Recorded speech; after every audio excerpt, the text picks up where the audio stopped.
Nobody does it, Bennett. Yes, I've gone and said it.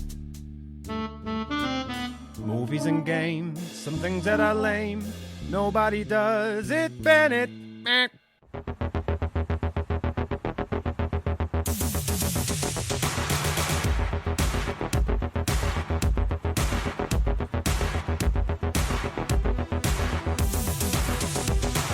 Good evening and welcome. There are some superb movies ahead on Movie Review Universe.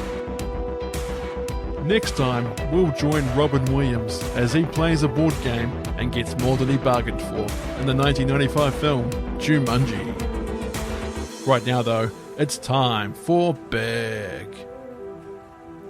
Hello, and welcome to Nobody Does It Bennett Movie Review Universe. Last time it was Batman 89. This time it's Big. I'm joined with Rach and Matt for this one. How are you guys tonight? Really good. Yeah. Yeah, getting there slowly. Do you wish you were big? Sometimes. It's like, I wish I was big, and then I woke up at the tripod. That's a different kind of film. So as we go through this tonight, we're going to be going through reenacting scenes as we review the movie. But before that, we're going to go through about just what we think about the film, when we saw it in our lives, just general thoughts about what Big is. So, Rach, is this the first time you've seen Big, or did you see it years ago like I did? Years ago on just general TV, whenever it came out, I'm guessing. I don't know how many times I've seen it, but quite a lot. Enough that definitely played on a certain piece of toy equipment that we'll talk about later. And Matt, have you just come across this recently or something you've watched before? No, I watched it as a kid. I'm pretty sure it was on one of those Saturday Colgate feature movies. I'm pretty sure. And I'm pretty sure I watched it and I was like, oh, it's Forrest Gump. Of course, I'd seen Forrest Gump before then, but I wasn't allowed to watch Castaway at that age, so that's... It's the natural progression. Yeah. Forrest Gump, Big, Castaway. Yeah. But no, I watched it twice yesterday, actually, and that was eventful. Well, actually, the starting of the movie review universe is actually based on the movies I used to watch as a kid, and Big was one of those ones that used to be on all the time. Like, next week, you'll be watching Ghostbusters, and then after that, you'll be watching some Batman on Wednesday night. But right now, it's time. So that's where I got the title of the show from. So this movie, every time I think of carnivals now, I think of this movie. It's I think the first time I can remember seeing carnivals. Yeah. No, they definitely never came to Ashburton that I remember. Roller coasters, I was like, wow, that's a pipe dream. I've never seen one of those before. You haven't even been on a roller coaster. Yeah. VR. You said you saw Forrest Gump first, Matt. Yeah. Was it weird seeing a younger Tom Hanks? He didn't look the same, actually. He looked completely different. He was kind of, well, not alien, but like he was just not the Tom Hanks I remember. Like even in Forrest Gump, Tom Hanks. Yeah. But in this one, I was like, he looks weird. He just also, he looks, I don't know, it's just his younger features. He's not as filled out as he is in the 90s. I don't know if that's, because he's younger and he's more active. He would have made some hot lists now. Yeah, in the 80s, he was doing like Joe versus the Volcano. He was doing the Blurbs. Yeah, he was doing movies like that, Turner and Hooch. And he looked like he does in the 80s, like for Big. But then when he goes to the 90s, he completely transforms himself. Looks like a different actor, and people give him, I don't know, like to say more respect, but he seemed to get more accolades, even though he was nominated for an Oscar for this. Was he? Yes. Oh, wow. Okay. For Best Actor, he was actually nominated in this movie, which for an 80s family comedy, that's surprising. Very dark. It would be, I feel, a hard one to get past the big honchos now, or should be, hopefully. It's an interesting film, though, because what age you see it as actually plays a big part in how you see the movie. If you're a kid like we saw it when I was a kid, we never thought about what the mother's going through. We never thought about it at all. We thought, he's growing up and he's getting into all these antics, and he's trying to get home, but also having fun. He gets to work for toys. This is amazing. Money's easy. Yeah. That hotel was scary. Oh, that was terrifying, though. That guy's screaming and he's just like, oh, everything's fine. Gunshot out the window. Oh. 13-year-old, 30-year-old girlfriend. Yeah, that was... But you never really see the mother's side of things until you grow up and you realise what was the mother going through all this? Every moment you see her in this doesn't capture exactly what her mental state would have been the whole entire time he was away. The sheer just absolute desperation to get him back, and just absolute... The bit that got it for me was when his friend was in his room and he heard the walkie-talkie make noise. And then he looked out the window and saw her, and she was obviously, you know, holding the walkie-talkie because that's what they used to do. And I was just like, oh, yeah, it's definitely affecting her. Even though she played it cool in front of and his best friend, it was still a bit like, oh, yeah.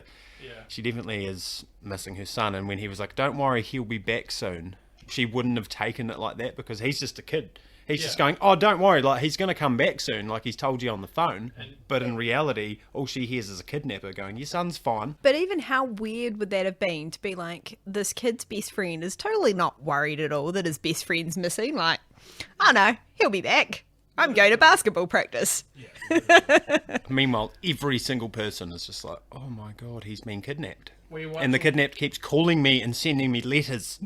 Yeah, and you watch, like, reality documentaries, like crime documentaries, about the first 24 hours is really important when a child goes missing. In the first 48 hours, you don't find the child alive, all you'll find is a body. So he's been missing for about a week, I imagine. So she's just expecting to find a body. So when he said, don't worry, you'll find him soon, she's probably thinking, yeah, we probably will find his remains somewhere. Yeah, that's because she was like remembering him when she was picking up the walkie-talkie. That was me like looking at her, remembering her son as he was. Like, oh, that part of my life's over. And it was just kind of like, oh, it's a bit dark. Damn, that does hit a bit of reality. But otherwise, it's a family romp. Happy-ass family comedy movie. It's like The Room. Came off as a dark drama and ended up as a black comedy. Yeah, also Elizabeth Perkins in this as well. Of course, she's Wilma in the Flintstones movie with John Goodman from the early 90s as well. Yabba dabba doo! Miracle on 34th Street every Christmas. And of course, Weeds, you said before, Matt. Yep, old Celia. So yeah, I find her very good in this too, because she could have easily come across as annoying, but I don't think she does. Or creepy, and it doesn't come across as creepy as well, because I mean, that's a fine line there. Yeah, there is a fine line there. It's not as fine as Blank Check. I'm not sure if you've seen the movie Blank Check, where the kid, because his grandma gives him a check for Christmas, he goes to the bank and writes out $1 million. And there's a bank heist situation that's going on where the guy is hiding money for a criminal for $1 million and thinks this kid actually came to pick it up. So he gives the money to the kid, and the kid just goes on a shopping spree. There's a bank teller in that who's like, she's probably, I'd say, 28, 29, and she's also an undercover cop. And he goes out on a date with her. He's like 8 years old. And she ends up kissing him. Hollywood, you got some casting problems, mate. Yeah, hard pass. 80s and 90s. Yeah, it's like Tarantino and his feet. I mean, I guess we can't talk late 90s, Star Wars. And both of these are aimed at kids. Yeah, Star Wars, brother and sister kissing. Well, creepy Anakin. And now you can see that only on Game of Thrones. They'll even go so far as to make someone a paraplegic because they're disgusting. Because you've seen us doing 80s things, all right? You cannot let see us doing 80s things. Yeah, we're doing 80s things. Leave us be. As you said, formative years. Shaped our worldview. But as a kid, you don't really see it. Again, don't see it that way. You see it as, it's just funny because she thinks he's older than he is. On another note, did you notice every single piece of everyone's clothing is today's style? Really? All those old Letterman jackets, shirts that are longer than the jackets, those jeans that are kind of rolled up over the socks with the flashy socks on. I was just looking at it and I was just like, and it's today. Hopefully no shoulder pads, though. I don't think I can pull that off. Nah, no shoulder pads. I think Stranger Things has a lot to do about that. I mean, most fashion is just re-rolled. So let's start going through the movie scene by scene. Well, not scene by scene, but a lot of scenes and a bit of narration. We'll also say our thoughts as well about the movies and the situations themselves. So, Big, let's begin. You want to know why nobody does it, Bennett? So, Big is actually directed by Penny Marshall, who was Laverne in the 1970s sitcom Laverne and Shirley. It was also written by Gary Ross and Anne Spielberg. Anne Spielberg is the sister of Steven Spielberg. James L. Brooks was the producer on Big as well. His most notable work would come later with The Simpsons. I remember on most Treehouse of Horror episodes, he is credited as James Hal Brooks. Movie begins with Josh playing the PC game The Cavern of the Evil Wizard.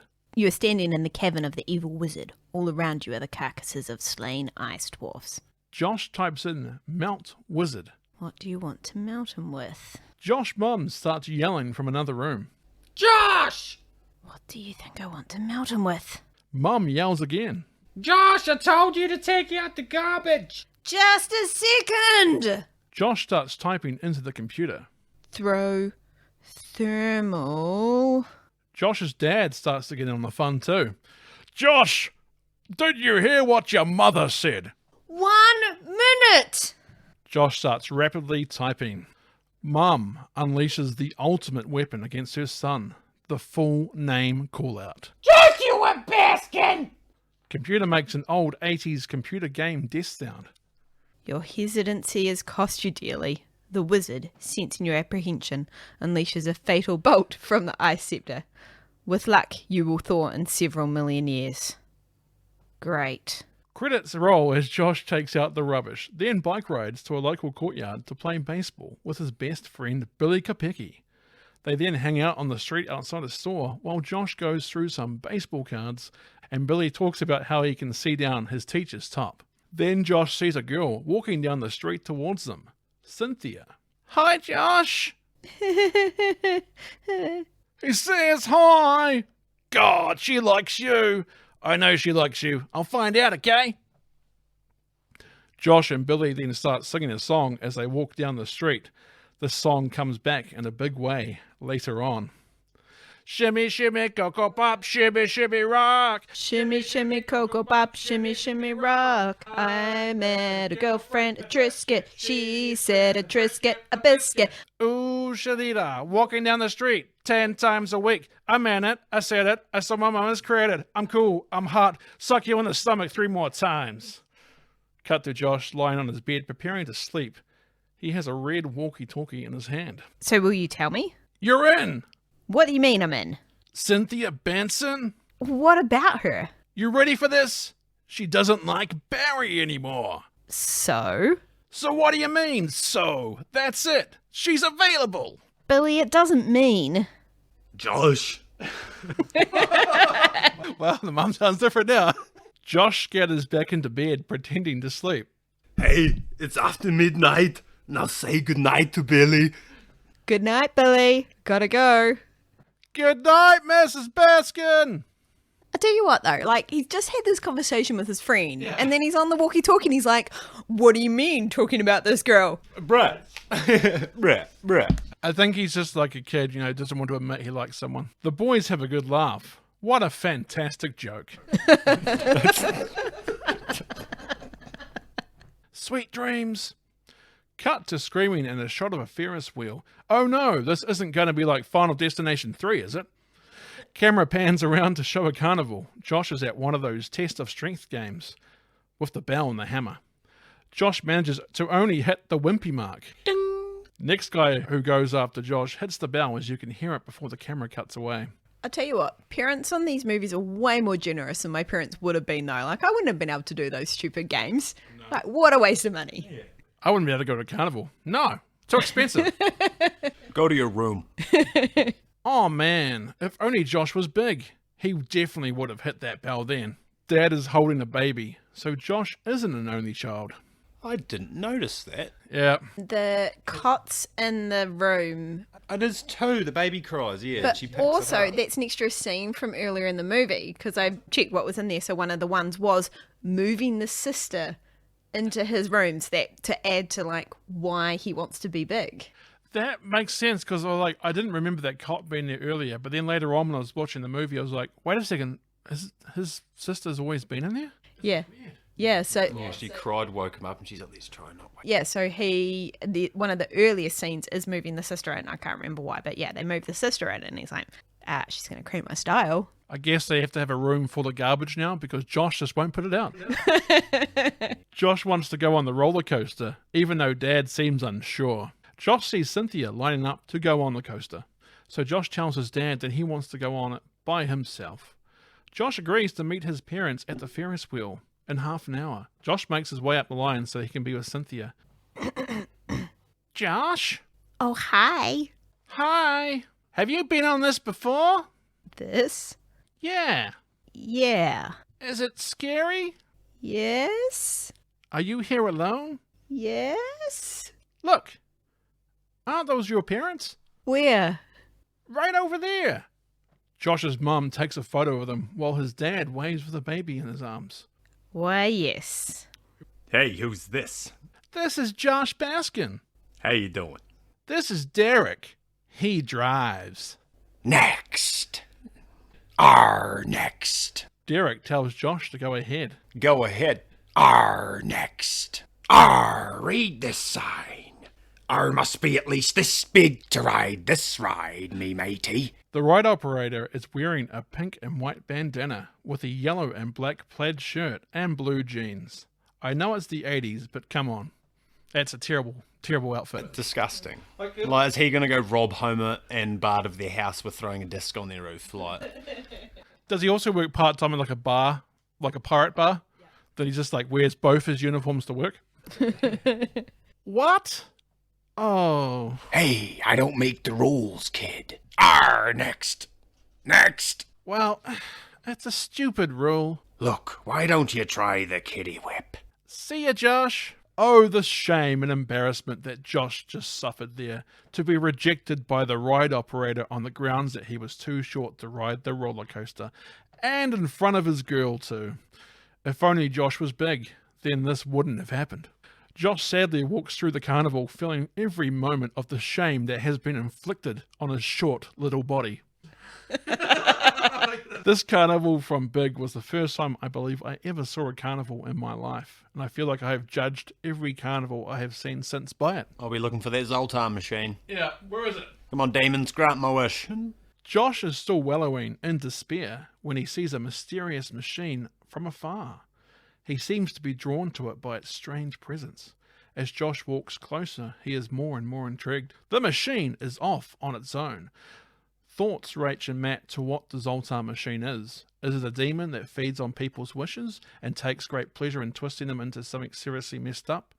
Or is it actually a devil himself? Because when I was watching the scene, you notice that he's drawn to it by miles away. No one ever else in the movie actually goes near it. No one even looks at it. No one picks up on it. It's like it can only be seen by him. Have you seen that series where it's Dr. X's son? I can't remember what it's called. Dr. X from... It's meant to be his son. He's got superpowers. It's like from the X-Men series. Professor X. I think Dr. X is from Action Man. Oh, it is too. Action Man, the greatest hero of them all. Get your new parachute, Action Man with super fist. Yeah, that one. Or he had an all syrup slushy and is just seeing things now. Like, none of this happened. It's all just in his head. And he never got big. He's just a kid that's just been like, in a slushy coma for a week. Yeah. Yeah. Shut down that part of his brain that lets him live. It's like when your mum says, if you keep your face like that, one day the wind will change. I always felt it was like Goosebumps to me too. It was very Goosebumpsy, this kind of thing, where it's a bit eerie. There's just like magic in the background. Magic. Yeah. Real eerie. But I don't understand why also in that later scene he unplugs it. No, he didn't unplug it. In the end scene, he unplugs it from the wall, like almost to make a point, like it won't work if it's not unplugged and I don't hit it with my anger. I never picked up on that he's plugged Notice it how he also almost gets stuck being an adult. He almost grows up too much. If it wasn't for his friend coming back and being like, we found it, he's like, I've got too much to do. Like, it's almost like the greed of the society that he was in was taking over, almost like the machine wanted it to happen. Yeah, I think he was becoming an adult. Yeah, it was. It was kind of freaky. I do take from that it's not our fault we're boring. It's just being an adult. All adults are boring. This is proof. Josh inserts 25 cents into the Zoltar machine, but nothing happens. Nothing a little banging on the machine won't fix. Come on! The lights in Zoltar's eyes flicker on. One of the creepiest machines in all of film is activated. The creepiness of the glowing eyes mixed with the way it slowly moves up and down with the slow growling breathing. There was like one of those like creepy marionette dolls. And I've been watching that because I've been watching Toy Story 4 at work, which you can also get at JB Hi-Fi. This isn't JB's, but sure. Why not? They have these, we saw some of these when we were in the States, but they were just like fortune teller machines. So I was just like, nah, not worth it. Not worth it. You're not going to grant my wish. It was almost like that machine, wasn't it? But it literally just said, make a wish. And then just had this red button like, oh, do you want to do it? And then it gave you a card like, you're done. Yeah. Here's your receipt. I've also noticed this in Aladdin, the very first time it came out on DVD, the animated movie. They actually had a mini game where Jafar was Zoltar in a machine. And he was like going up and down as you made a wish. Oh, I feel like I remember that. Yeah, I remember that too, but very vaguely, yeah. The diamond in the rough. Instructions read, aim ramp into Zoltan's mouth. Neat! Josh uses the little wheels on the front of the machine to guide the ramp into Zoltan's mouth. When he does, a sign saying, make a wish lights up. Make my wish. Right. I wish I were big. A sign saying, press red button to release coin lights up. Josh pushes the button and the coin rolls down the ramp into Zoltan's mouth. A card then appears in the slot. Josh picks up the card and reads it. Wish granted. Pew, pew, pew, pew. There you go, kids. That's how you get big. You find a Zoltar machine at a carnival, and you just grant your wish, and then a card will come out that says "wish granted." There you go, you're done. Don't waste your wishes on shooting stars, on cakes, on dandelion fluff. Zoltar. He was very varied, though, in what he said. He didn't say, I wanted to be a taller person. I wanted to be an older, grown-up person. I want to be big. He could have been obese. Like I say, he could have had a tripod leg if he really wanted to go down that road. He just said, I was big. He could have been a movie star. I want to be big. He wakes up, and he's just a town's water tank. Yeah. But I do also think, like, I want to be a regular adult doesn't sound like a great movie title. Yeah. I want to have responsibilities and like a real adult. After Josh has made his wish, he realizes that Zoltar machine wasn't even plugged in. This just gets creepier and creepier. And the wind blows in,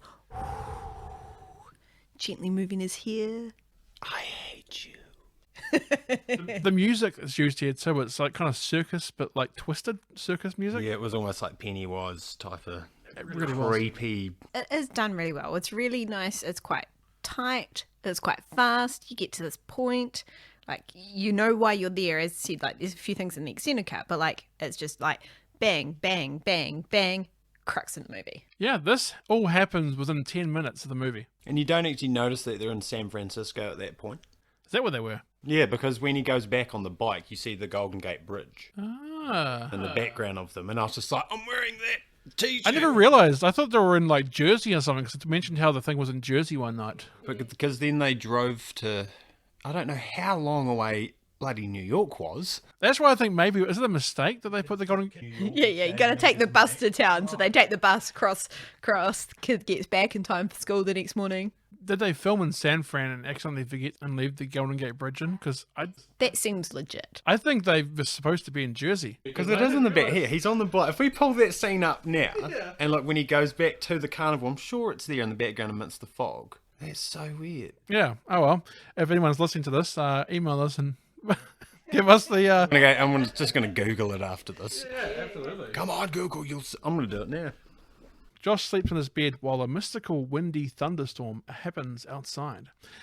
The baby starts crying and is now sharing a room with Josh. Like you say, in the extended cut, they kind of give you that, why they're sharing it, but I had no idea. The kid was just there. I was like, I didn't notice the cot before. I mean, this seems like a legit thing that people do. Put their, tiny baby sister in the room with their 13-year-old son. Well, we got a choice because I think the baby was probably with the parents. And they're like, well, we can put him with Josh and we don't have to deal with him all night. Yeah. When Mum comes in to check on the baby, Josh is sleeping and still a boy. So the first change takes hours. I shall remember this for later. Because I say that he changes within like half an hour or an hour or so after he actually makes the wish. Depends on time. Could have been traffic. the most awkward car ride later on. It took 7 hours to get home.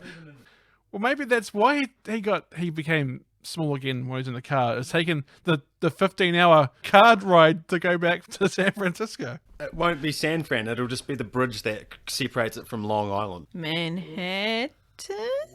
That's it. Brooklyn? That's the one. There's 21 bridges in New York, thanks to that movie, 21 Bridges. It comes out, they told us there's 21 bridges in New York. Oh my God, which one should we bomb? Rest in peace, Chadwick Boseman. Right, so cuts of the morning. The storm has eased, but there's some signs of damage on the street. Broken branches, etc. Josh's mum starts yelling out at them. Josh! Cut to Josh's room where he seems to be different. Oh my god, Josh has turned into Tom Hanks. I love you, Jenny. As Josh is in the bathroom, hiding from his mum, he starts to examine to see what has changed. And I mean, everything. Pulls down his underpants and has a good look. What in tarnations is this, Jenny? Honey, I put out some clean clothes. Bring down your dungarees and stuff for the laundry, okay? Okay. You getting a cold? No, fine. He's got a cold now. Now Rachel's gonna get a cold. I'm gonna get a cold. His father's gonna get a cold. Josh runs back into his room to get changed, but he can't fit his old clothes. So he borrows some of his dad's, like an NFL Giants hoodie. Another sign, this is in New York. He's actually got a New Jersey Giants, which is New York Giants, but they're based in Jersey. It's San Francisco. He got himself a New Jersey in New Jersey. New Jersey from New Jersey. Josh rides his bike back to where the carnival was, but the whole carnival has completely packed up. Music is very magical. Yeah. And a little unnerving in this scene. I mean, they managed to make the grass look perfect, but leave all the rubbish. Packed it all in one night. There were never any tents here. Like, they were there, like, probably about 9 o'clock, 10 o'clock that night. He was home. He's probably up again by about 8 o'clock, 9 o'clock in the morning. Zoltar's just put this facade over the sheep and then gone, follow me. Yeah, something's very weird about this. Josh returns home. When he goes inside, he freaks his mum out, as she thinks he's a home invader. Josh tries to tell his mum what happened. She just runs away, telling him he can have whatever he wants. As Josh tells his mum all these things only Josh would know, Mum goes from terrified to furious, as she thinks that Josh has been kidnapped. Mum starts to chase him with a kitchen knife, demanding to know where her son is. You have got to be impressed by her determination to get her child back. After running from his mum, Josh goes to school to meet up with Billy. Josh approaches him in the school games equipment room. Billy, don't you lose my number. Yeah? What? It's me. It's Josh. Coach Buds! No, wait a minute. Coach Buds! As Josh is violently shaking Billy, he says the following line. Billy, shut up. I'm your best friend. Please, you gotta believe me. Don't hurt me! I'll prove it to you. Billy, please. God damn it, Billy, Francis Kopecki. Look, I know I don't look like myself, okay? But something really strange happened, and I'm really scared. I need your help. Josh starts to sing the song from before. Shimmy, shimmy, cocoa pop, shimmy, shimmy, rock. This convinces Billy that he is who he says he is. He is in fact Josh. Josh! You look terrible. Should say too, like I saw that song actually came from his son from camp. Probably Colin, the good Tom Hanks son. Really? Yeah. Wow, okay. He came that song from him. Yeah. Wow, so you mean that this kid didn't really become Tom Hanks? No. This whole movie's a facade? I don't know what to believe in anymore. Actually, I've just thought about the awesomeness of this. Like, Tom Hanks is a big version of a kid. Colin Hanks is the big version of a kid in Jumanji. He is too. Wow. Yeah. Is it Zoltar? Is it not? Is Zoltar Jumanji? Yeah, that's what I was about to say. Zoltar is Jumanji. Wow. And now he's in the machine. He's in the cloud. Jumanji didn't technically exist until 95. Yes, they buried him, but maybe he was Zoltar on his time off? Yeah. Shapeshifter. The movie universe world has got bigger. Yeah. It's now a Conjuring universe. It's the Jumanji/Big universe. And also Zathura as well. Don't forget about that. Oh, that's right. That was a crazy movie. Right, so now that we've figured out that Big is actually part of Jumanji, just a hidden sequel you didn't know about, Billy sneaks into Josh's house to get Josh some extra clothes and other stuff. Pretty impressive how he can do that when the cops are there, dealing with Josh's hysterical mother. I really feel for Josh's parents in this, not knowing what happened to him. Billy and Josh catch a bus to New York City. Josh and Billy walk the New York streets at night, meeting a lot of interesting locals. Then they rent a room in a sleazy hotel. Billy has to go back home, being a kid and all. This leaves Josh all scared and alone in a hotel room. Josh hears gunshots outside and raised voices in the hallway. Tom Hanks plays the childlike vulnerability really well here, crying away in his room, holding his pillow, calling out for his mum. Like, it gets me when I see this. Yeah, I would have turned around and walked away. I say that, and yet I stayed in a place like that in New York, and it was terrible, and it was hard to sleep as an adult. I was the adult that was screaming at the taxi driver on the phone for being an hour and a half late, and that being the only taxi service that had paid all my money prepaid for. Meanwhile, Billy and Josh start searching arcades looking for Zoltar machines so that Josh can change back. They even go to City Hall to get a list of all fairs, carnivals, and theme parks. Do we ever figure out how long it actually was? Because he kind of desensitizes himself in that second part of when he's in the hotel. He hears all the gunshots outside, and he's just kind of eating Oreos.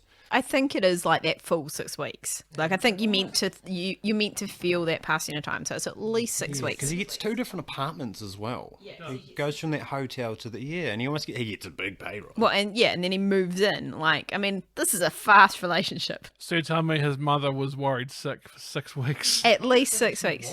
Yeah. Because it's like when she's gone back into the room and looked at the walkie-talkie, it's almost like she's given up hope, and this is her remembering him. That's what I kind of meant at the start, and it's like, oh. Yeah, that was my thought, is that it's at least 6 weeks. And guess what? This is exactly like Jumanji again, because Alan goes missing for a long time, and his parents don't touch his room. They lock it instead. It's like Stranger Things too. When Will goes missing, she doesn't touch anything. She just sets fairy lights up. This is just like an 80s, 90s trope. What is this? Billy and Josh start looking for jobs for Josh. Macmillan Toys is looking for a computer operator. Josh starts to fill out an application. In previous jobs, instead of paperboy, they put neighborhood circulation director. Before we jump in, I do like that it's just computer operator. No language, just computer operator. I've got experience. It's like, okay, sweet. It's 80s. There was no such thing as computer analyst, I guess then, was it? Was this computer operator or non-computer operator? Put the floppy disk in, write the data down, fax it. None of this. Social security number? 32 17 25. What's that? It's my locker combination. Josh goes in for his interview. Interviewer keeps clicking his pen, creating unnecessary interview tension. There's a couple of numbers missing on your social security. 12. 012. It says here you got 4 years experience. Yes. All on computers. Yes. Where did you go to school? It was called George Washington. Oh, GW. My brother-in-law got his doctorate there. Did you pledge? Yes, every morning. Susan Lawrence then enters the room saying that she needs someone who knows what she is doing. When can you start?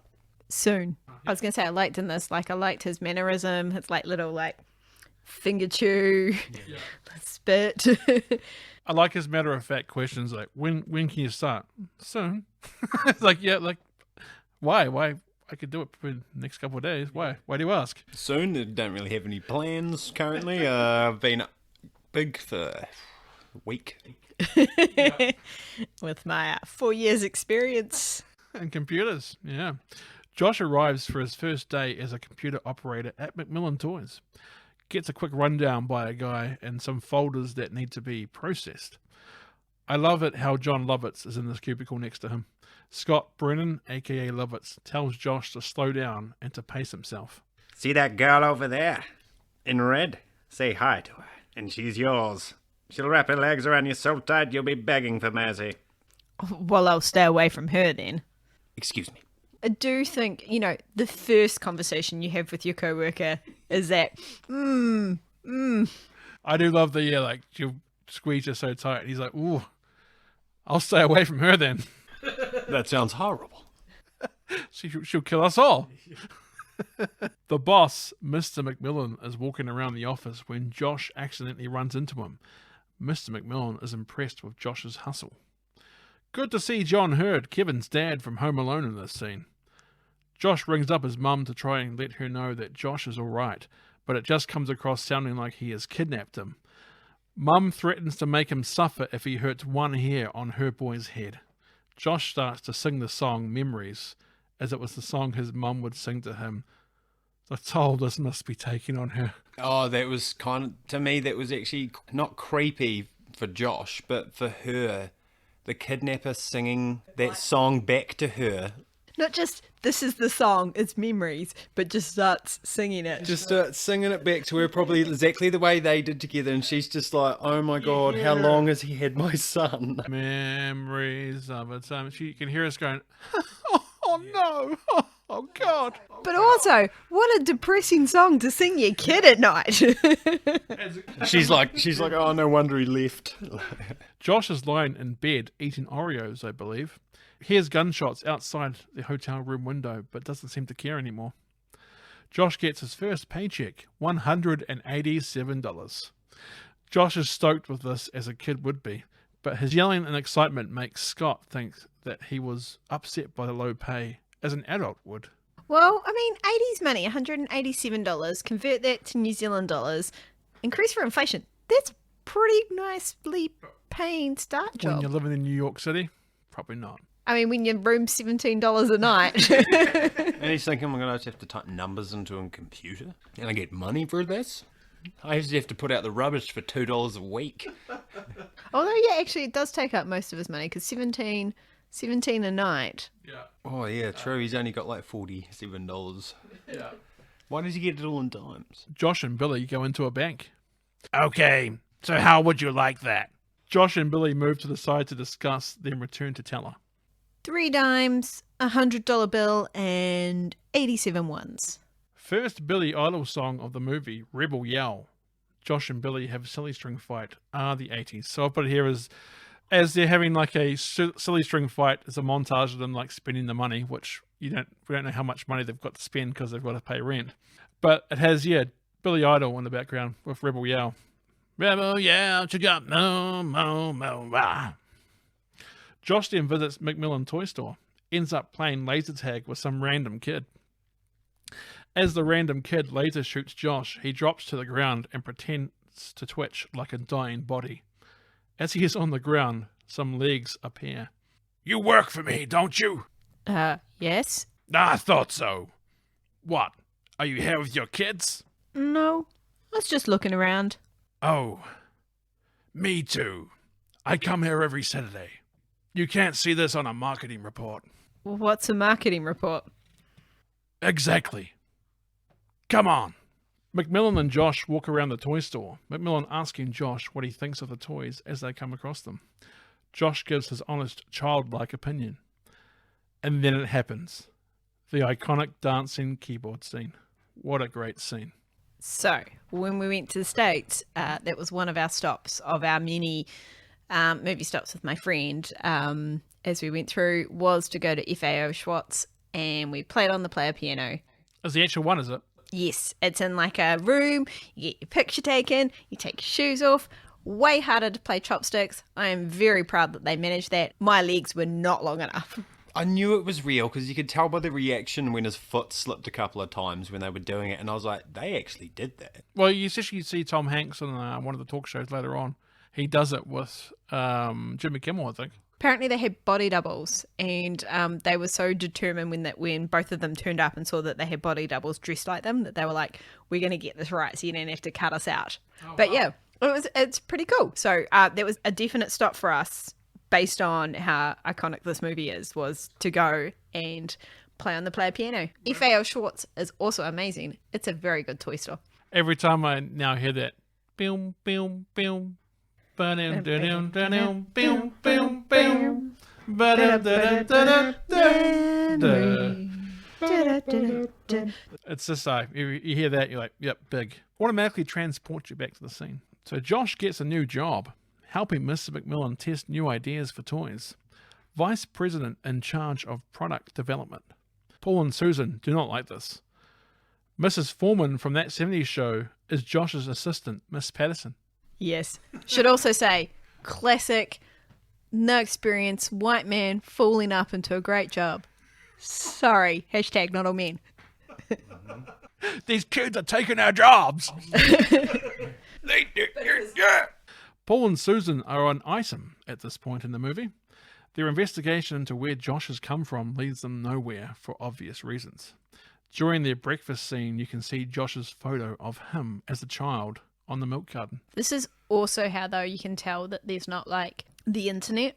Because if they'd searched Josh Baskin and a kid had come up as being missing as Josh Baskin, like... They reckon he'll be taking his identity and have the kid somewhere? Absolutely. Carol Baskin killed her husband and her son. This just gets darker and darker. I don't know, but there'll be, at some point, people are going to be like, what's happened to this older Josh Baskin?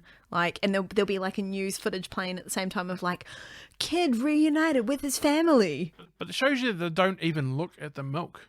Because if they looked at the milk, they would have seen the name, and then that would have started an investigation into why he has the same name as a missing child. I mean, I always wondered about this too. Like, I mean, it's on enough shows, but there's a lot of things on American shows where you're like, I don't know if that's a real thing. Were kids actually put on milk bottles as a real thing? I don't know where. There's actually a movie called The Girl on the Milk Carton. She was also in ER later on. Yeah, I thought that was all made for American TV. I believe it was a thing before internet, but now obviously internet is the easiest way to do it. Amber Alert. Yeah. Paul shows off his newest toy design to the execs, a building that becomes a robot. Josh again gives his honest, childlike opinion of the building robot. Says that a stationary thing like a building is a boring idea for a transforming robot. I mean, admittedly, as an adult, that's a boring thing. Oh, it's such a boring thing. And then he says insects, and the guy's like, insects? He's onto something. Did you see giant bugs that turn into robots? And he's just sitting there scribbling down. Josh just sat there like, yeah, breaking the arms off this. It's a skyscraper. No, it's a piece of crap. Yeah. Paul thinks that Josh is a vicious and shrewd person. He's so vicious in his approach. Josh moves into a massive warehouse-like apartment and starts renting items like an arcade machine, pinball machines, and a basketball hoop. Josh and Billy are having the time of their lives. Josh writes a letter to his mum while an 80s montage occurs. God. Hello, mother. Hello, father. Here I'm at Camp Granada. Marge is Lisa at Camp Granada. This bit was so... Oof. That is exactly what a child would do. What would his handwriting be like, though? Would it be like an older version, like the kidnappers now just sung a song to him, kept in touch with the mother? Has the handwriting of his son. Has the handwriting of his son, probably a bit older, like, oh my god, forgery. Like, holy crap. Well, that's it, like, based on this time where they're having fun, getting all this new stuff, and he's writing a letter to his mum who will be absolutely miserable. They let me go outside. Every bike that goes past their house, the mum will be going, is that Josh? That could possibly be Josh. Is that Josh? My boy could be home. Oh no, he's gone past. Every single one. While he's like just playing pinball. And his best friend's walking past like, yeah. Comes back from the baseball game, the mum's like crying and they're like, how are you doing? He's like, fine, hiding all the merch. I had like the best day. I had the best day. How about you? So, Cole, your best friend's gone missing. You don't know anything about it. The cops haven't even talked to you. Yeah. This is a bit weird, isn't it? Cut to a fancy office party where everyone is wearing plain black suits. They eat beluga. Sorry. That's why. While Josh wears a fancy white embroidered suit. The lady Scott told him about earlier approaches him, so he avoids her. Susan seems to be fascinated by Josh. Hi. Hi. All the same people having the same discussion. It's like they cloned some party in 1983 and keep spinning it out again and again. I love your ideas on the squeezy doll line. Thanks. We were so incisive. They eat beluga. Josh starts coughing uncontrollably. You okay? You want a glass of water? Could I have a milkshake or something? I have a car outside. You want to get out of here? Uh-huh. Lego. By the way, where'd you meet him? Josh and Susan walk to the back door of a limousine. Wow, is this your car? Well, it's the company's car. This is the coolest thing I have ever seen. Josh drinks a milkshake while he does child things like playing with the locks on the doors. Susan tries to talk business while Josh has a ball checking out what the limo has to offer. Josh eventually figures out that the limo has a sky roof and climbs out on it. Hot in the City plays on the radio while Josh and Susan hang out the sky roof. Every time I hear the song Hot in the City from Billy Idol, I think of this scene. Josh and Susan head up to Josh's apartment. Josh has his key on a necklace around his neck, like a kid. I'm not sure we should do this yet. Do what? Well, I mean, I like you, and I want to spend the night with you. Do you mean sleepover? Well, yeah. Okay, but I get to be on top. Just her look when he says that, she's like, all right then. Josh shows Susan his apartment. It's a wonderful boyhood dream of a place.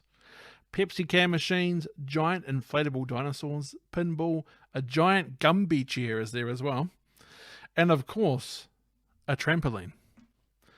The music that is playing during this must be what Will Smith based the MIB theme song on. Here comes my blood. Yeah, 100%. The trampoline scene is another favourite of mine. Susan then is waiting in her bed, waiting for Josh to ravish her with some heated erotic passion. Josh smiles, runs towards her, and jumps up on the top bunk to go to sleep. Susan just can't figure him out. Josh gives Susan a glow-in-the-dark compass ring. She does seem content after there. I'm not going to have sex with you, but here's a compass ring. Yeah. To find her way. It's a cool ring, and she can use it at night. Cut to Susan back in a car with Paul. Paul is such a stuck-up prick. When Susan changes the radio to Hot in the City, Paul gets all upset and changes it back to the news. Is there a radio station in this world that continuously displays Billy Idol's Hot in the City song?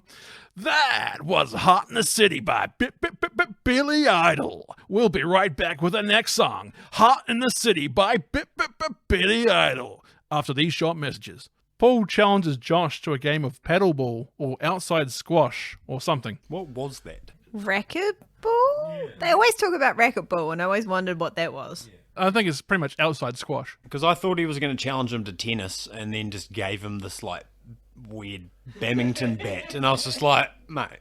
I was waiting for him to pull out those Yu-Gi-Oh cards. We have the power, Yugi. But Seto Kaiba... Paul tries to cheat, so Josh refuses to give him the ball. It creates such a scene until Paul punches Josh. You never see the punch, though, do you? No, it just kind of cuts to him with bleeding nose. It's like a 40-year-old man fighting with a 13-year-old kid. Yeah, that's what I thought of the directors, that someone would have gone, yeah. Oh. Such a kid thing to do, though, is keep away. Yep. Nope. And that someone high-strung as him just absolutely triggered. He's scared of you. You don't play his game. I tried to play his game. He beat me up. If he's scared of me, then why did he punch me? He punched you because he's scared of you. I don't get it. It's just the way he is. Everything's a fight with him. Everyone's an enemy. It's not just a job for him. It's a war. Then how come you're so nice? What? Well, you work just as hard as he does, and you're not like that. You don't know me that well. Yes, I do. You're one of the nicest people I've ever met. How do you do it? Josh looks puzzled. Then Susan kisses him on the cheek. Susan breaks up with Paul. Good riddance. What's so special about Baskin?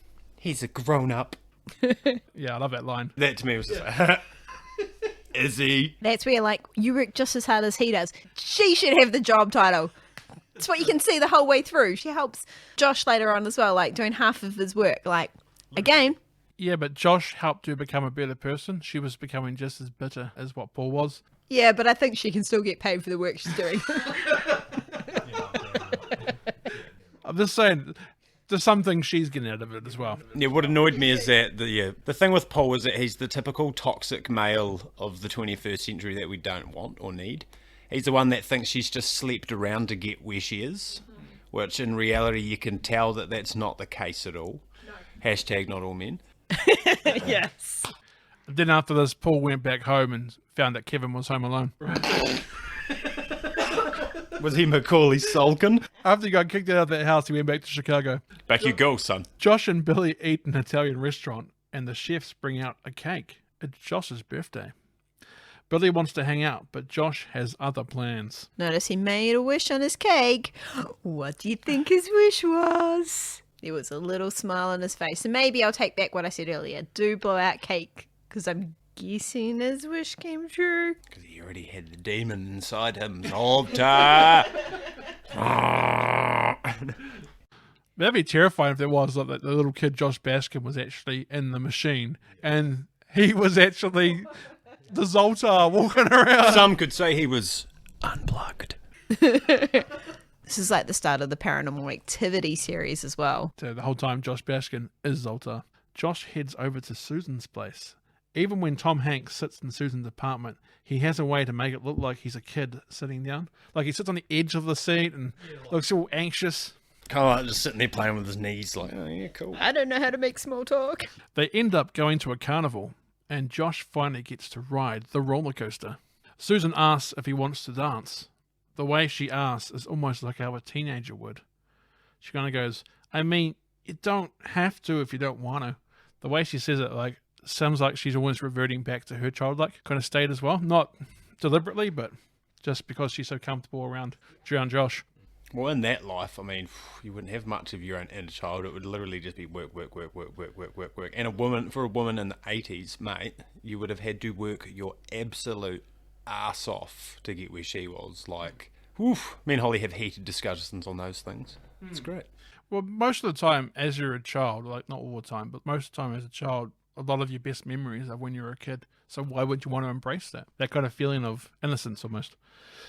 Josh and Susan walk along a boardwalk, and on that boardwalk is the Zoltar machine. Again, no one seems to pay the machine any attention. Makes me question perhaps that only Josh and the audience can see it. And I'm guessing Josh saw it, but he chose to ignore it. But he didn't, because later on it's the same place he goes later on. Yeah, so I thought he just didn't see it. He was just too in the moment that he didn't see it at that point in time. Because when I was watching it before I saw the ending again, I was like, he's just ignoring it because he's ignoring that part of his life. Now he wants to move on and be an adult. But no, he must not see it. Maybe he doesn't see it because he doesn't want to see it. So maybe it only appeared for us. Yeah, because his judgment's clouded. It's just like, you made a deal with me, Zoltar. This machine's just following him around now because it is Josh. Josh is like, I'm in here. That's why he's smacking on it. It's actually him and his brain trying to get out. I'm trapped. All we can see is, Yeah, if we'd seen it from the front, it was like this kid's face now. It's just a kid in his eye going, screaming. in pain every moment he's in there. Yeah, well, his jaw's now cut and just opens. It's like that Black Mirror episode where they put the consciousness of you inside that little bean and you control the house. Reminds me of Buffy the Vampire episode where like one of the mothers who's a witch tries to put her daughter and Buffy in somewhere they'll never cause trouble again. And then she disappears at the end of the episode looking at a trophy case like, oh, I wonder what happened to your mother. She goes, I don't know. She'll be somewhere. And she's inside the trophy, cheerleading trophy, with her eyes are moving. Another goosebumps moment. Josh and Susan slow dance. What were you like when you were younger? Oh, well, I wasn't much different. I believe that about you. I've been thinking about you a lot. It's crazy. In my car, lying in bed. I've just never gone out with someone like you. With other men, there was so much to hide. I feel like I can tell you anything. Susan starts erotically kissing his neck. You're kissing a boy, ma'am. You want to put yourself in the car, or? Susan, there's something I think I should tell you. What? Josh looks at Susan, thinks about telling her that he is actually a boy in a man's body. Just that whole sentence. Well. Josh looks at Susan, thinks about telling her that he's actually a boy in a man's body, but instead kisses her. Cut to raunchy bedroom scene. Which they didn't put in, thank the Lord. Well, there actually is the scene where she takes the top off, and he touches her breast. Turns the light back on like, Booby. I want to touch this one, Jenny. This scene where Josh is touching Susan's well, you know, reminds me of when Forrest Gump does a similar thing with Jenny. Because there's a scene where she's like wet and soaking wet and she takes her top off and he like does the same thing where he grabs her, you know what? That's his go-to move, Tom Hanks, all the time. So, Tom, we're going to have you for this movie Castaway. What do you want? Well, there's got to be a female where I can just touch your breast for one moment, one scene. We're going to give you a netball. And you're going to humanise it and call it Wilson. But also, I don't know. I mean, he's 13. But I think even a 13-year-old boy would be like, what the hell is going on here? Yeah, he's very naive even for a 13-year-old. Yeah. Cut to next scene where Josh is in a very good mood. High-fiving. Oh, yeah. Again, 13. I think he was doing some foundation last night because a few things got laid. Josh also starts drinking coffee. Josh and Susan then have a dinner with other grown-ups. When a kid gets ignored by his dad, who is at the party, Josh goes and helps him with his maths homework. Another scene that I quite liked as well because it shows you that she thinks he's just a lovely guy that likes to help kids, but he's probably done that homework last week. So he's just fresh on the mind. Like in that scene where he goes, 3 years of piano lessons. And then the old guy who owns Macmillan Toys is like, oh, yeah, me too. 40 years ago. Oh, I learned about this at school. Yeah, and it's like, 2 weeks fresh in his mind? Of course you're going to be able to play chopsticks. Or remember what the other boat was. I'm just wondering if he did it with his feet with his piano teacher as well. It's like, get off the piano! Baskin! Cut to Billy skating around his neighborhood. He grabs an envelope from Josh's family letterbox and gets really excited. Or was it his house? Did he get it sent to his house? Because they live next door. And they have a very similar house then, do they? Because I was like, he just goes into a mailbox. I thought it was just... I think it's his. I think because they look out the window. Ah, okay. So I was going to say, otherwise it's risky if you put it to the Baskins' place. Why did we get this random weird mail? They're like, oh, it's the carnival. Carnies. You see in the news that night, the police have now looked around every single carnival looking for the missing remains of this dead body of a kid named Josh Baskin. Meanwhile, they walk past Zelda. Oh, Mum! Tonight on Police 10-7,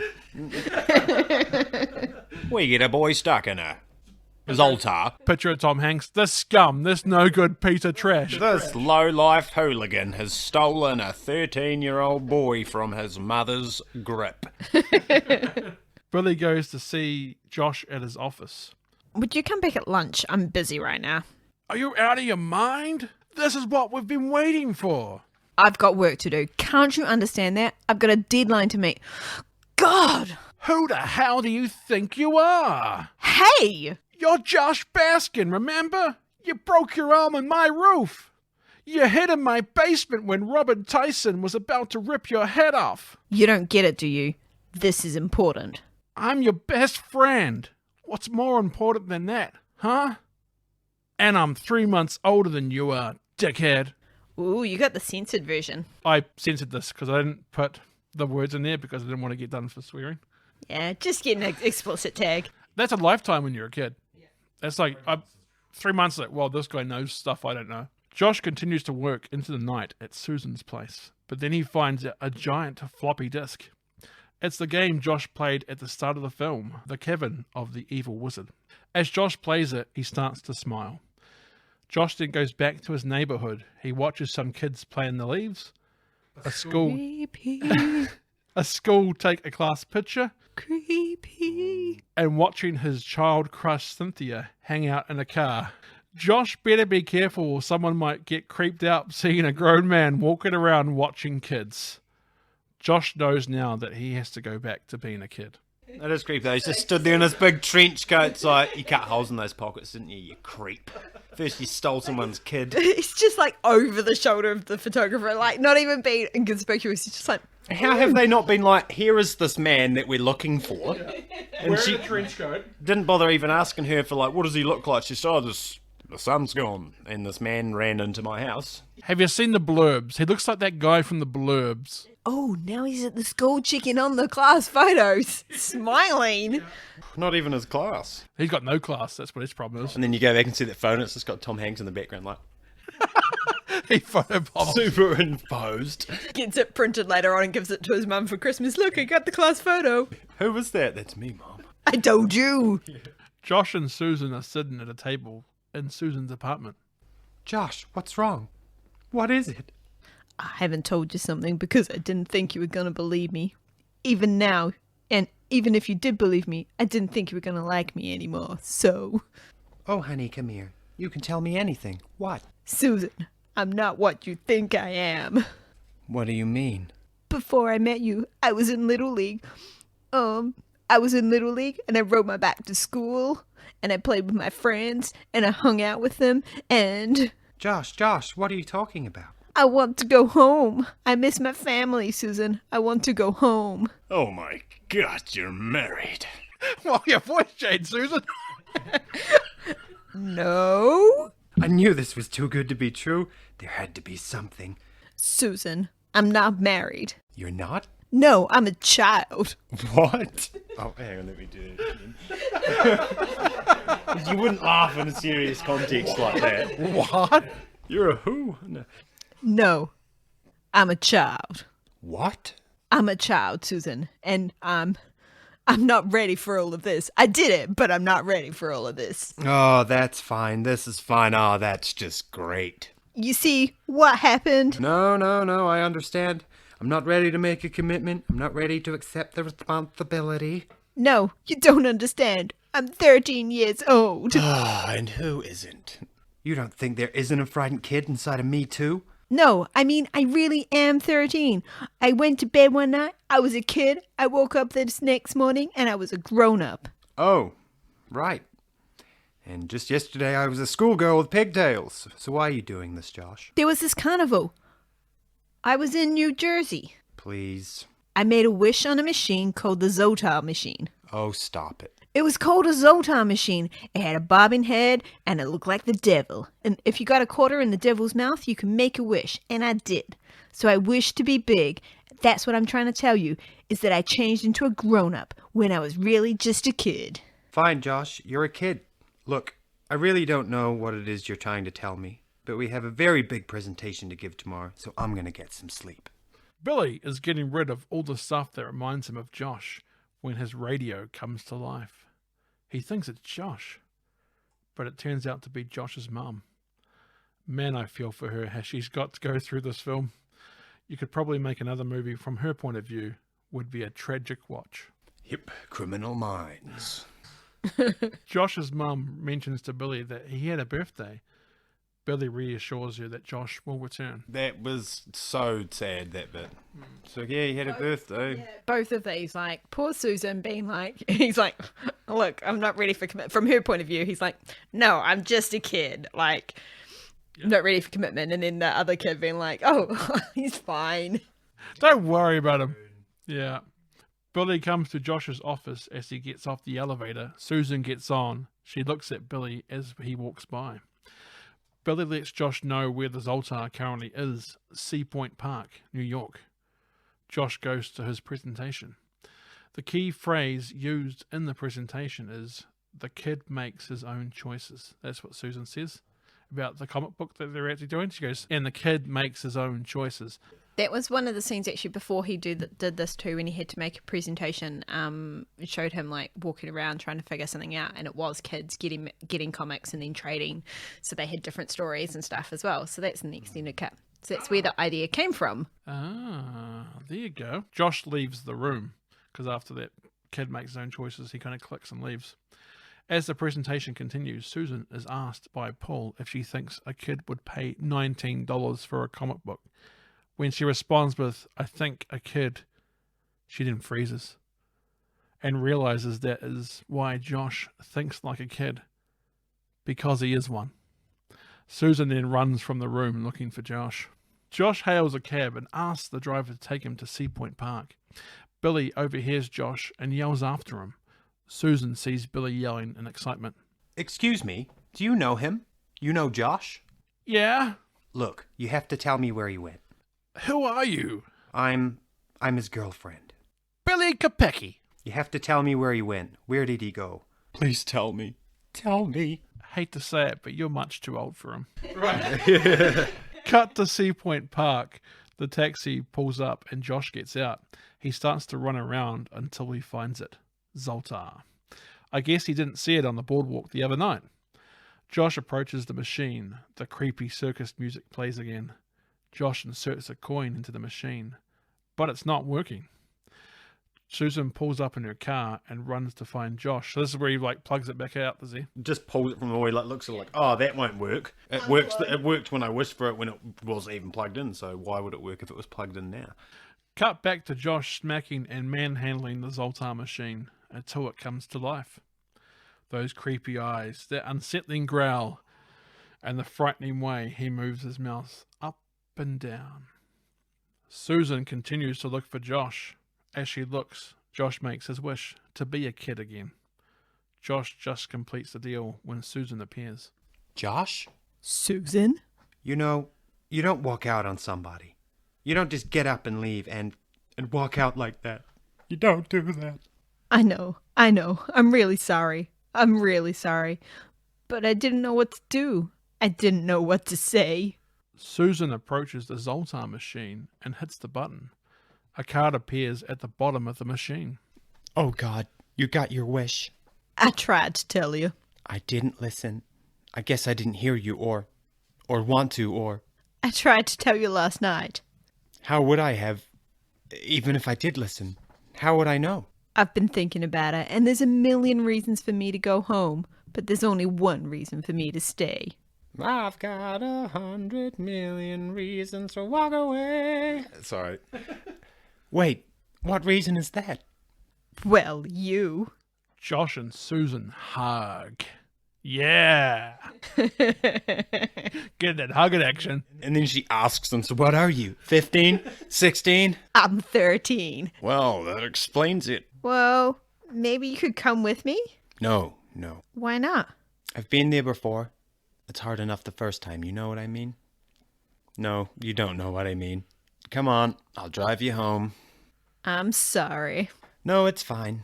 10 years, who knows? Maybe you should hold on to my number. Still creepy. He'll be 26, you'll be like 40? Susan drives Josh home. As Josh gets out of the car, he transforms back into a kid. His suit now an overgrown mess. When Josh enters the house, you can hear his mother scream in happiness. Cut to Billy and Josh walking down the street doing kid stuff once more. Surprised his mum ever let him leave the house again. End of movie. No, not end of movie. Not end of movie. Hold the phone. So, this is a whole thing. So, throughout the whole movie, I was sort of thinking about the end scene that I remember from this movie. And so, in the end scene, in my head, Josh is sitting in class, and then the teacher is like, oh, we've got a new student. Her name's Susan. And then Susan walks in and sits beside him, and he looks over and is like, Susan, and she's come back in time.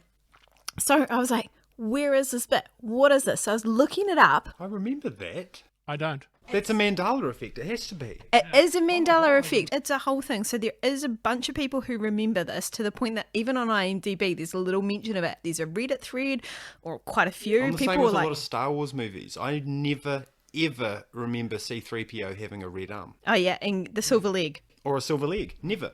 It was always gold. But yeah, so there's this other movie called 14 going on 40, apparently. 13 going on. No, not 13 going on 30, 14 going on 40. Wow. Another one, this is the boy, not Jennifer Garner, but there's a guy. And that scene happens in the end. It's got like Alan Thicke and stuff. I don't remember seeing that movie, but that plays out closer to what I remember. But even some of the points of like what I remember, because they were sitting in a classroom and there was a window and she sits by the window, other people put down in their Reddit thing, like the first time I've really had the Mandela effect. So it's apparently a UK New Zealand thing. Like this is what people in the UK and New Zealand remember. Do you guys remember the end of the Freddie Mercury song, We Are the Champions? And he goes, no time for losing, 'cause we are the champions, dun, dun, of the world. And it goes, dun, dun, dun, dun, dun. That never happened, apparently. No. I'd never, obviously I've lived in New Zealand my whole life as well. I did not know that scene. I only remember Josh with his hands up with his suit massively bigger. You see, that And bit then weirded me out. I was like, I've never seen this. I'd seen that bit, but yeah, so there's a lot of debate as to whether it's a thing. Apparently people have asked Elizabeth Perkins. She doesn't remember it, and no one's really mentioned it. So it is, I mean, I'm happy to guess it's the Mandela effect, but in my head, that's the end of the movie. It's a post-credit scene. I've never seen that one. So yeah, so this afternoon when I was watching it, and prep Is for it on this, Google or anything? I went Is there down a video of I it? went no. So that also makes me believe this isn't a thing, because if there was, it would, even if it was on a VHS from a New Zealand thing, it would have come up by now. Because my nana remembers Nelson Mandela dying in prison. Yeah. But he didn't, apparently. Yeah. And she remembers being able to take a boat from Auckland Harbour to Sydney, which does not exist. But she's convinced, somehow, and she's got a map of it from, like, 1979. And I'm like, but you didn't? Because that would be such a long ferry ride. And I'm thinking, how does she remember that? Like, she has pictures of it, and it's on all over Google. Like, yeah, transit. It's got a boat line that was basically hopping from Auckland, from Fiji to Auckland, Cook Islands, then across to Sydney, going down, and it was weird. But yeah, so I do remember that now that you've brought that up. That kind of gave me some goosebumps. The weird thing was when she's saying, I can't go back. I was thinking, damn right you can't go back, because who are you going to live with? If you get back to being 13, you're going to have no parents. But she'll just withdraw all her money. No one will look into the fact that Josh Baskin's gone. No one's going to look into the fact that she's gone. And that she'll just have all this money, this adult money that she's no longer using. They'll probably keep paying her.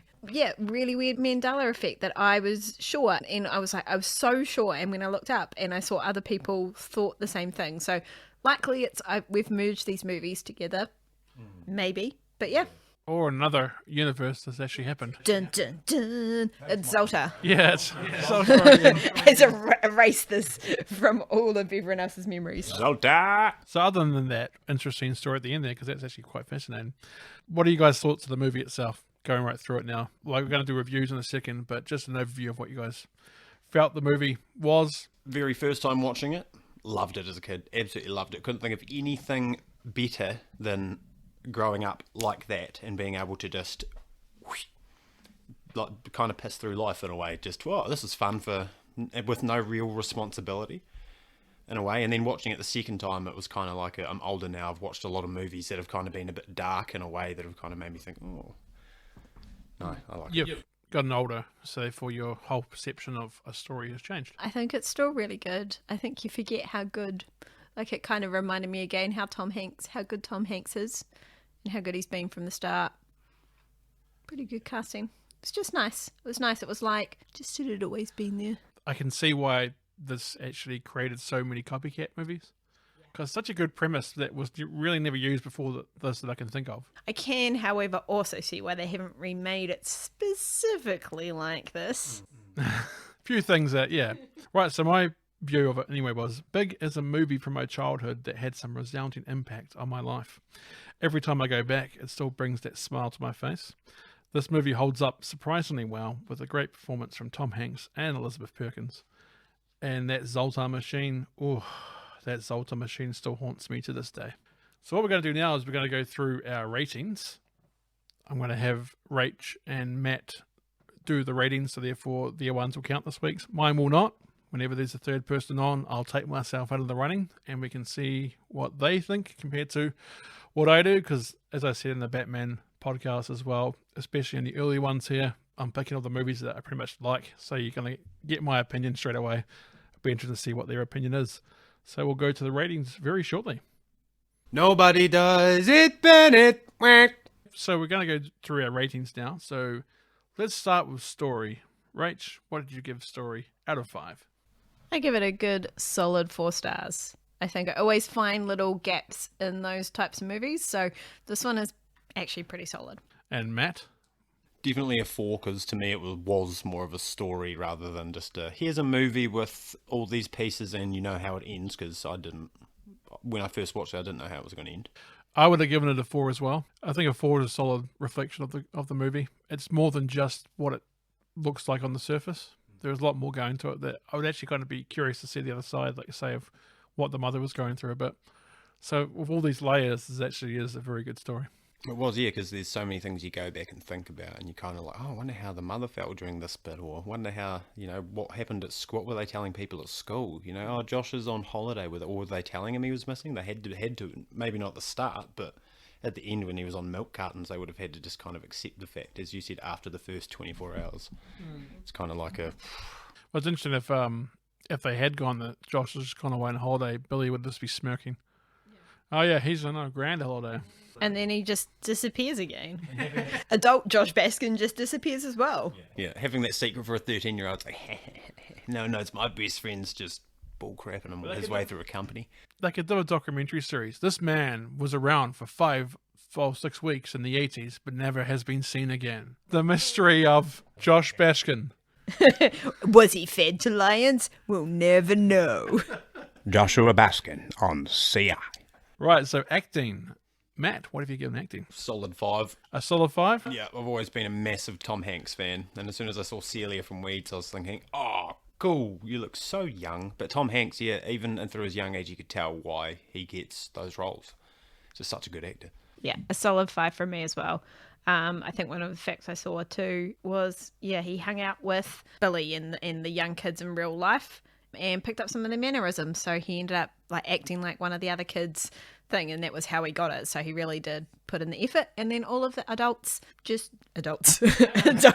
everyone just sort of fit their roles really well. So it was very good. I would agree with the 2 5s as well, actually. I'd probably give it a 5 as well. There is no weakness in any of the cast. You go from Tom Hanks down to the girl who plays Cynthia to the ride operator. There's no one that seems like they're a weak actor. Everyone plays their role, like you say, really, really well. And I just think it's a genuine fun experience from everyone. And it's interesting you say that he hung up the kids because you can really feel the chemistry. There's no chemistry that does not work between any of the characters, which is a huge thing for any movie. Usually there's one or two you go, I didn't buy it, but none of the chemistries did not work. Yeah, if I watch a movie and the bad guy doesn't physically and make me annoyed, then I don't. I find it quite hard to watch. Like if the bad guy's not like a bad guy, I'm just kind of like, boring. Well, even like Josh and Billy, like how hard was it to get a chemistry between a 29-year-old man and a 13, 14-year-old kid and have it believable? Like the silly string fight, it was very good. Oh, and the mini corn. That was improvised. He just was like, how would a kid eat this? And he's like, okay. I loved the mini corn scene. I still do that to this day. Yeah, I shave them down. Yeah. Eat the middle eventually, but... Right, so next one we go to is how well it holds up. Rach, what have you put? I've given this a 4, which is actually pretty good for an 80s movie because most of the references, there's nothing especially dated. You don't notice too many things missing like cell phones and stuff that also would have ended this movie prematurely. But I think, again, as we've probably all mentioned, maybe the story wouldn't fly quite so well nowadays. But otherwise, actually pretty solid. What have you got, Matt? I got a 4 as well. Cool.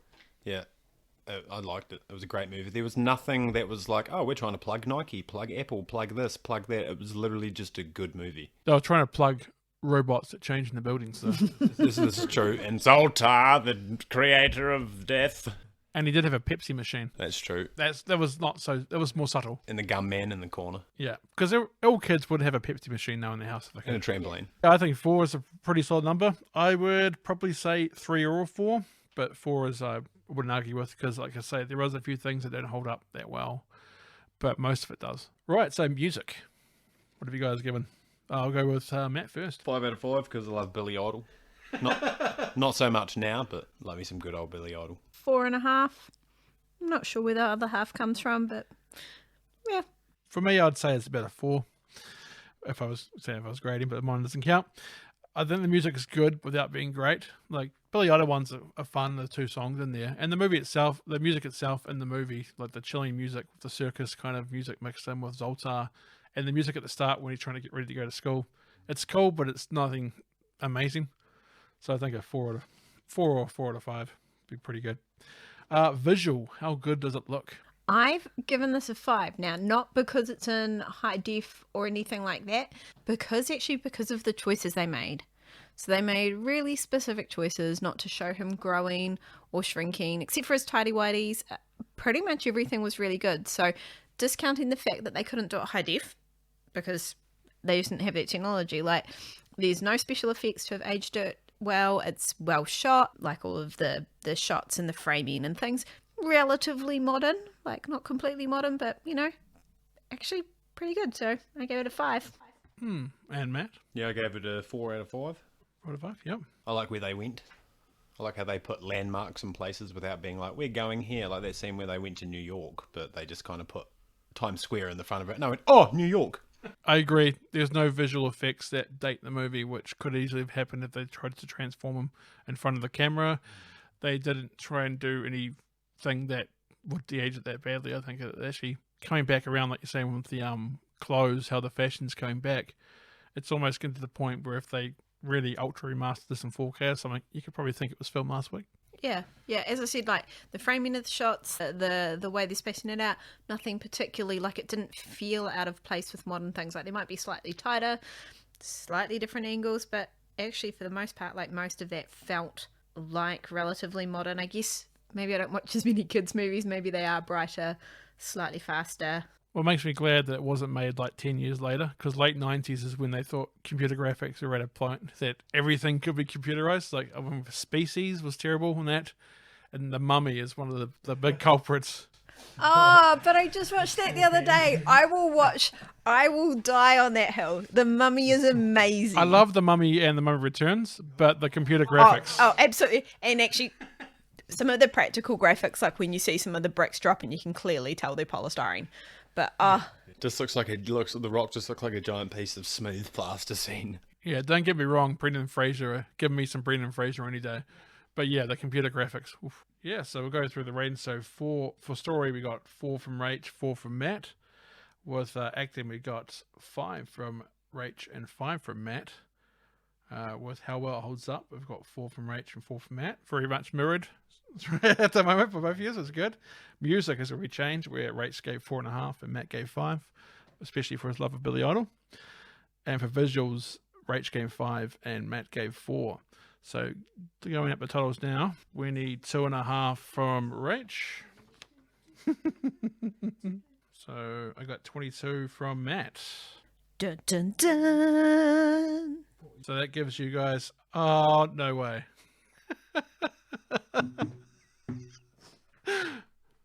Batman 1989 got a grand total of 44.5 stars.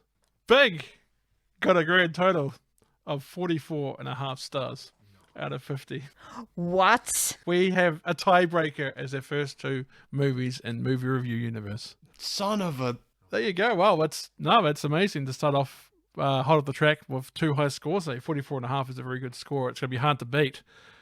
But it is hard to beat because we matched it with Big and Batman. Yeah, literally, yeah, Batman and Big. Next episode, they showdown. Batman versus Josh Baskin. The next time it's Batman looking for the sun. Where is it? If I ever do bonus episodes, that's actually one of my ideas. This is where I'm going to do, if they're the same score, have them verse each other for the high title of the rank.